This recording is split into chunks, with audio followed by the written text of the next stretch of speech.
अस्सलाम वालेकुम, good morning guys. हमेशा मैं आपको पहले रिक्वेस्ट करती हूँ कि आप हमारे चैनल को सब्सक्राइब करें और वीडियो को लाइक करें और बेल आइकन को क्लिक करें ताकि हम वीडियो अपलोड करें तो आपके पास नोटिफिकेशन आ जाए और फिर आप वीडियो एंजॉय कर पाएँ। और कमेंट सेक्शन में जाकर अपनी राय से हमें ज़रूर आगाह करें और स्टोरी अच्छी आपको लगे तो अपने फ्रेंड्स के साथ भी ज़रूर शेयर कीजिएगा। और अब हम चलते हैं अपनी स्टोरी की जानिब, पार्ट नंबर 20। अब तक हमने इस स्टोरी में इतना जाना कि इरफा जाती है ऑफिस और अपने बॉस को रेजिग्नेशन लेटर दे देती है और उसका बॉस इस बात से बहुत ज़्यादा हर्ट हो जाता है। अब अहमद ये दिल में सोच चुका होता है कि उसे क्या करना है। इरफा अपना रेजिग्नेशन लेटर देकर वहाँ से वापस जा रही होती है। उसकी फ्रेंड और बाकी सब स्टाफ से इरफा मिलती है लास्ट टाइम और उसके बाद इरफा जा रही होती है। इरफा जब जा रही होती है तो अहमद को ये सब देखकर उसे ऐसा लगता है कि उसकी आंखों के सामने अंधेरा छा गया। उसने जो सोचा उसकी लाइफ में वैसा बिल्कुल भी नहीं होता। उसने क्या सोचा था और क्या हो गया। उसके बाद अहमद अपने फ्रेंड को कॉल करता है कि भाई अब रेडी रहे, फॉर्म में आना है। और वो अपना कोट उतार के रख देता है और अपने अब्बू को कॉल करता है कि पापा मैं चंद दिनों के लिए ट्रिप पे जाना चाहता हूँ, तो आप आएंगे चंद दिनों के लिए, फिर संभाल सकते हैं आप। उसके अब्बू बोलते हैं कि बेटा ऐसा क्या हो गया जिसकी वजह से तुम चंद दिनों के लिए जाना चाह रहे हो। हाँ अब्बा, बहुत दिन हो गए, मैं कहीं घूमने नहीं गया फ्रेंड्स के साथ, मैं चंद दिनों के लिए मरी घूमने जाना चाहता हूँ। आप चाहें तो मुझे इजाज़त दें, अगर आप नहीं भी इजाज़त देना चाह रहे तो मैं भी जा रहा हूँ। तो अहमद के अब्बू बोलते हैं ठीक है बेटा, काफ़ी दिन हो गए वैसे भी आप कहीं घूमने नहीं गए थे, जो आप जा सकते हो अपने फ्रेंड्स के साथ कहीं घूमने। तो वो अपने अब्बू को पहले ही बता देते हैं और उनके अब्बू कहते हैं कि आज का दिन तो कम से कम ऑफिस में आप रहें, कल से तुम भले घूमने चले जाना बेटा। और अहमद सारा दिन उस वक्त ऑफिस में होता है और सारा काम कर रहा होता है, वो किसी से कुछ भी नहीं कहता। और इरफा जब जाती है उसके बाद फ़राह उसकी फ्रेंड जब वहाँ पे काम कर रही होती है, वो देखती है कि बॉस ना तो किसी से कुछ बोल रहे होते ना कुछ, और वो बस फाइल्स ही देख रहे होते हैं और काम ही कर रहे होते हैं फटाफट। तो फ़राह तो होती है, वो बॉस से कहती है सर आप ठीक तो है ना। तो पहले तो अहमद चुप रहते हैं और फिर कहते हैं कि हम इस तरह हम ना चंद दिनों के लिए जा रहे हैं, तो तब तक अब्बू आएंगे, वो काम वगैरह करेंगे और ये सारी डिटेल्स और फाइल में यहाँ पे सेट करके रख रहा हूँ तो तुम अब्बू को बता देना। और फ़राह कहती है सर जब से इरफा गई है तब से आपका मूड अजीब हो रखा है। तो कहते नहीं बस काम का थोड़ा स्ट्रेस है और कोई बात नहीं है।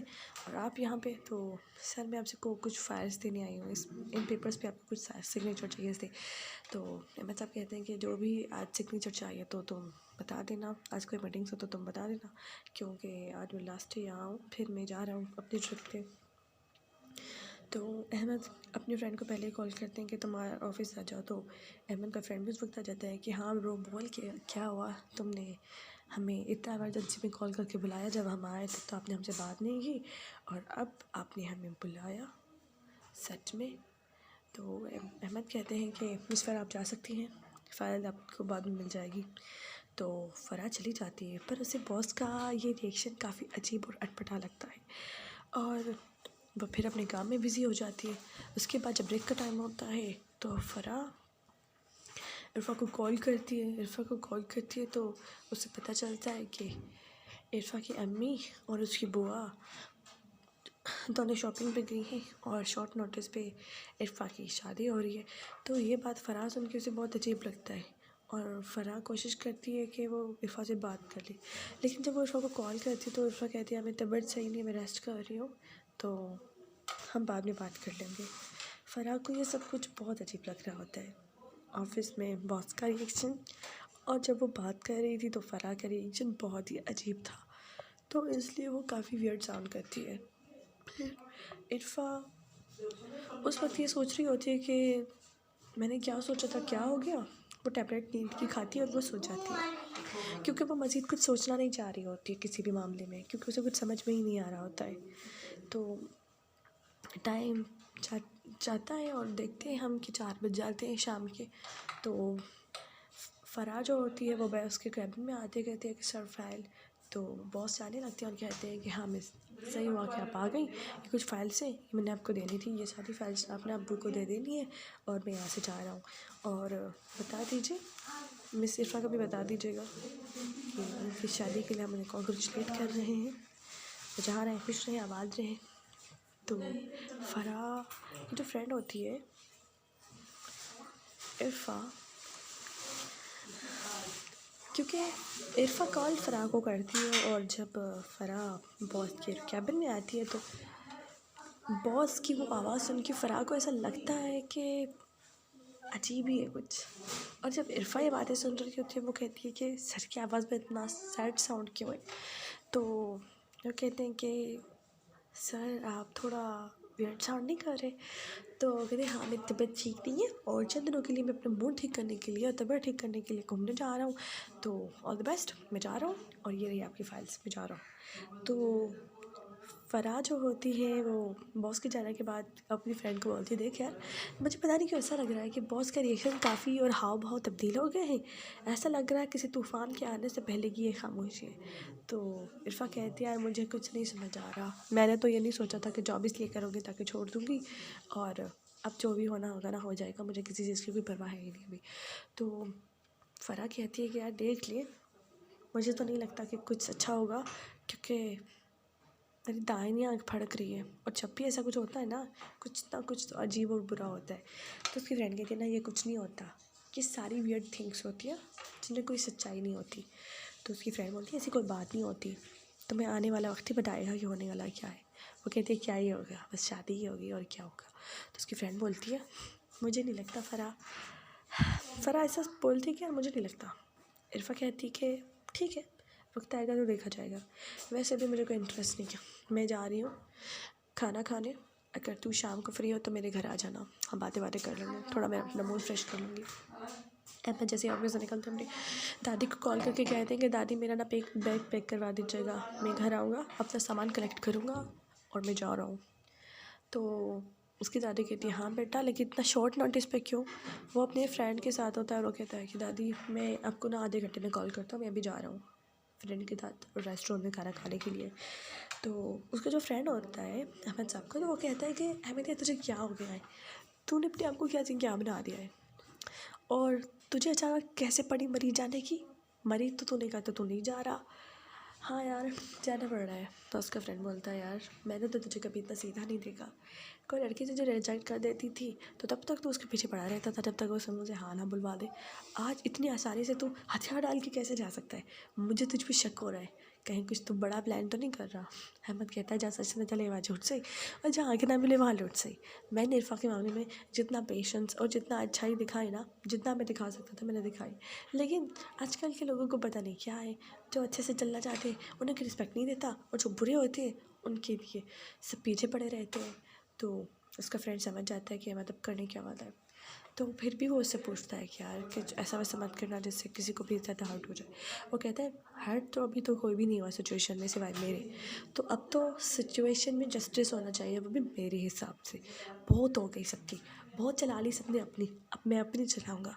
तो वो कहता है कि अगर तेरे अब्बू को पता चल गया तो, अरे अब्बू की नज़रों में तो हम होंगे ना मरी में, जब हम यहाँ हैं ही नहीं तो कुछ भी होगा हम पे तो नाम भी नहीं आएगा।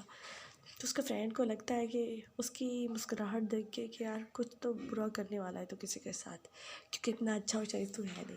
तो वो कहता है no no no no no मैं किसी के साथ बुरा नहीं करने वाला, बस अपने साथ जस्टिस करने वाला हूँ। बहुत शौक है ना किसी को, अब वो देखे कि उसके साथ क्या होता है। तो उसका फ्रेंड फ़ौरन ही समझ जाता है कि अब वो इरफ़ा के मंगेतर यानी नुमान के पीछे पड़ा है अहमद। तो बोलता है ब्रो प्लान क्या है। ब्रो प्लान कुछ नहीं है, बस रास्ते से हटाना है किसी को। तो तुम करोगे क्या ऐसा, सारा प्लान तैयार है तो आ तुझे बताता हूँ। और ये मरी के टिकट्स का क्या सीन है, हम मरी जाएंगे और हम मरी से जाकर फिर वापस आ जाएंगे। मतलब तुम कहना क्या चाहती हो, मैंने टिकट्स तो करवाई हैं लेकिन अपनी नहीं किसी और की। मतलब टिकट्स तो हमारे नाम पे है लेकिन जहाँ हम दे रहे हैं कोई और जाए। लोगों की नज़रों में ये होगा कि हम दोनों गए हैं ट्रिप पे, लेकिन हम नहीं जाएंगे, हम यहीं रहेंगे और बाकी का प्लान हम तुम्हें समझा देंगे जब वक्त आएगा। तो अहमद मुझे लगता है कुछ बड़ा प्लान करने वाले हो तुम। अब प्लान तो होगा ना, मुझे जो चीज़ चाहिए तो मतलब चाहिए। और अहमद का फ्रेंड फटाक से अहमद को थप्पड़ मार के कहता है कि यार होश में आओ, तुम ऐसा करने क्या वाली हो, अब क्या उस मासूम सी इरफ़ा के पीछे पड़े हो तुम? वो कहता है नहीं, उस मासूम सी इरफ़ा को बचाने के लिए मुझे ये सब कुछ करना पड़ रहा है। तो उसका फ्रेंड बोलता है तुम इतने सीधे नहीं हो, तुम कुछ तो और फॉल करने ही वाले हो। वो कहता है ये जो तुमने मुझे थप्पड़ मारा है ना, इस थप्पड़ से ज़्यादा अभी मेरे अंदर गुस्सा है, मैं तुम्हें इतना मारूंगा तुम्हारी हड्डी एक नहीं बजेगी। लेकिन क्या करूँ, ये सारा गुस्सा ना मुझे किसी और पर निकालना है, तो मैं तुम पर ये गुस्सा नहीं निकालूंगा, वेस्ट नहीं करूँगा अपने इस गुस्से के इमोशन को। ये गुस्से का इमोशन जहाँ दिखाना है सही जगह पे मैं वहीं दिखाऊंगा। अब तो कुछ भी हो जाए, अब तो इरफ़ा मेरी ही है और वो मेरी ही होकर रहेगी। अब चाहे सीधे रास्ते से ना हुई तो क्या हुआ, टेढ़े रास्ते से ही हो जाएगा। तो उसका फ्रेंड कहता है तो इसे कुछ करने क्या वाला है? करने तो मैं बहुत कुछ वाला हूँ, लेकिन अभी नहीं, बाद में सबको पता चल जाएगा। तो उसका फ्रेंड कहता है कि अब बॉस बता क्या करना क्या है, बस मुझे मत फंसा देना। नहीं बेटा तुझे नहीं फंसाऊँगा, अब तक तुझे कुछ हुआ है वो अब कुछ होगा। तो ऐसा लगता है कि नुमान के बुरे दिन शुरू हो गए थे, क्योंकि अहमद साहब ने प्लान बना लिया था। वो हमेशा से ही ऐसा था, वो बस अच्छे बनने की कोशिश कर रहा था, ऐसा उसकी फैमिली को लगता था। पर वो सच तो ये था कि अहमद कभी बदला ही नहीं था। वो बदलना चाहता तो था पर कभी वो बदला ही नहीं था। अब इस स्टोरी में आगे क्या होगा उसके लिए आपको मेरे चैनल को सब्सक्राइब करना पड़ेगा, और कि अहमद ऐसा क्या करता है जिससे उसे वो हासिल हो जाएगी इरफ़ा। तो सब्सक्राइब, लाइक, शेयर। तब तक अपना बहुत ज़्यादा ख्याल रखिएगा। फ़ी अमान अल्लाह।